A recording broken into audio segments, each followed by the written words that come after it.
ముఖ్యమంత్రి వైఎస్ జగన్మోహన్ రెడ్డి సార్వత్రిక ఎన్నికలకు సన్నద్ధమవుతున్నారు. ఇప్పటికే 4 జాబితాలను ప్రకటించి అతి త్వరలో 5వ జాబితా ప్రకటించనున్న జగన్ ఎన్నికల ప్రచారాన్ని కూడా అట్టహాసంగా ప్రారంభించేందుకు సిద్ధమయ్యారు.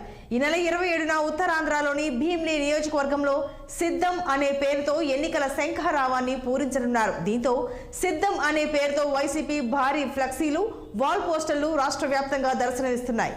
ఇక ఇదే అంశంపై విజయవాడ నుంచి మా ప్రతినిధి కోటేశ్వరరావు మరిన్ని వివరాలు అందిస్తారు. ఆంధ్రప్రదేశ్లో ఎన్నికల సమరాలకైతే పార్టీలు సిద్ధమవుతున్నాయని కూడా చెప్పుకోవచ్చు. మరికొద్ది రోజుల్లోనే ఎన్నికల ముంచుకొస్తున్న వేళ రాజకీయ పార్టీలు అయితే తమ అభ్యర్థులను ప్రకటించి మరి రంగంలోకి దిగబోతున్నాయని కూడా చెప్పుకోవచ్చు. ముఖ్యంగా అధికార పక్షం వైసీపీ అయితే మరింత దూకుడుగా వ్యవహరిస్తుందని కూడా చెప్పుకోవచ్చు. ఏదైతే ఇప్పటికే 4 జాబితాలను సిద్ధం చేసి 5వ జాబితా విడుదల చేసి ఈ నెలాఖరుకి మరి ఖచ్చితంగా మరి ఎన్నికల ప్రచారానికి వెళ్ళాలని జగన్మోహన్ రెడ్డి సంకల్పం ఏదైతే ఉందో దాని ప్రకారం పార్టీ కూడా త్వరగా అడుగులు వేస్తుందని కూడా చెప్పుకోవచ్చు. అయితే ఈ నెల 27 నుంచి సిద్ధం అనే పేరుతో మరి జగన్మోహన్ రెడ్డి ఎన్నికల సమరానికైతే మరి శంఖారావం పూరించనున్నట్లు కూడా తెలుస్తుంది. ఈ నెల 27న భీమిలి వేదికగా జరిగేటటువంటి భారీ బహిరంగ సభలో తన ఎన్నికల ప్రచారాన్ని అయితే ప్రారంభించబోతున్నారు జగన్మోహన్ రెడ్డి.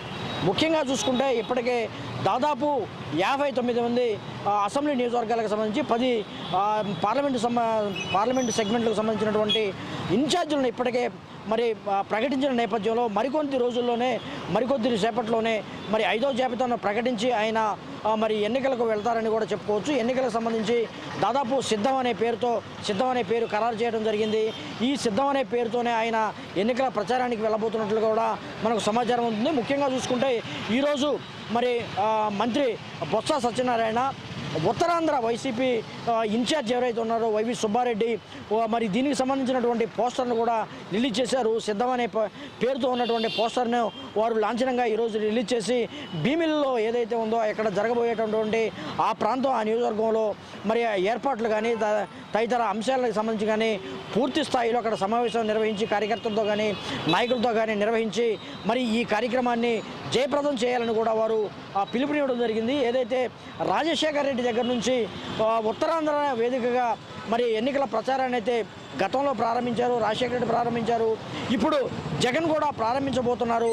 ఇది ఉత్తరాంధ్ర ఏదైతే వేదికగా చేసుకొని ఎన్నికల ప్రచారం పార్టీలు ప్రారంభించాయో ఆ పార్టీలు విజయం దిశగా నడిచాయని కూడా బొత్స సత్యనారాయణ, వైవి సుబ్బారెడ్డి చెప్పడం జరిగింది.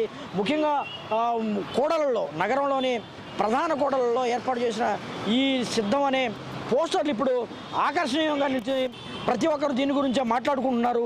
సిద్ధం దేనికి సిద్ధం? మరి జగన్మోహన్ రెడ్డి మరి పోస్టర్తో ఉన్నటువంటి ఈ సిద్ధం దేనికి సిద్ధం? ఎన్నికలకి సిద్ధమా అని కూడా ప్రజలు చర్చించుకుంటున్నారు. ఒకంత దూకుడుగా వ్యవహరిస్తున్నటువంటి వైసీపీకి ఈ ఎన్నికలు ఎటువంటి ఫలితాలు ఇవ్వబోతున్నాయని కూడా ఒక చర్చనీయాంశంగా మారింది. అందరూ ఆలోచిస్తున్నారని కూడా చెప్పుకోవచ్చు. అయితే టీడీపీ కూడా కదిలిరా అంటూ చంద్రబాబు నాయుడు ఇప్పటికే కొన్ని జిల్లాల పర్యటన చేస్తున్న పరిస్థితుల్లో జనసేన కూడా గతంలో వారాహి విజయయాత్రని కూడా చేపట్టినా కానీ మరి ఎన్నికల సమరానికి అయితే మాత్రం జగన్మోహన్ రెడ్డి సిద్ధం అనే పేరుతో ఇప్పుడు ప్రారంభమవుతున్నారని కూడా మనం చెప్పుకోవచ్చు. ఏదైనా ఈ సిద్ధం అనే పేరు మరి ఎంత మటుకు వైసీపీ కలిసి వస్తుంది, ఎన్ని సీట్లు తీసుకొస్తుందని కూడా ఒక చర్చ జరుగుతుంది. ఇది ఎన్నికలకి సిద్ధం అనే పేరుతో ఏర్పడుతున్నటువంటి మరికొద్ది గంటల్లోనే ఈ నెల 27తో ప్రారంభమయ్యే ఈ ప్రజా సభలకు మరి జగన్మోహన్ రెడ్డి శ్రీకారం చుట్టారు. మరికొద్ది గంటల్లోనే ఈ కార్యక్రమం మొదలవుతుంది కాబట్టి మరి జగన్మోహన్ రెడ్డి సంకల్పించినటువంటి ఎన్నికలకు సిద్ధం సంబంధించినటువంటి పోస్టర్కి సంబంధించినటువంటి మరి తాజా పరిస్థితిని కూడా చెప్పుకోవచ్చు. మరి కెమెరామెన్ బాలకృష్ణతో కోటేశ్వరరావు 6 టీవీ కోసం విజయవాడ నుంచి. బులెటిన్లో మరో షార్ట్ బ్రేక్ తీసుకుందాం. Stay with us.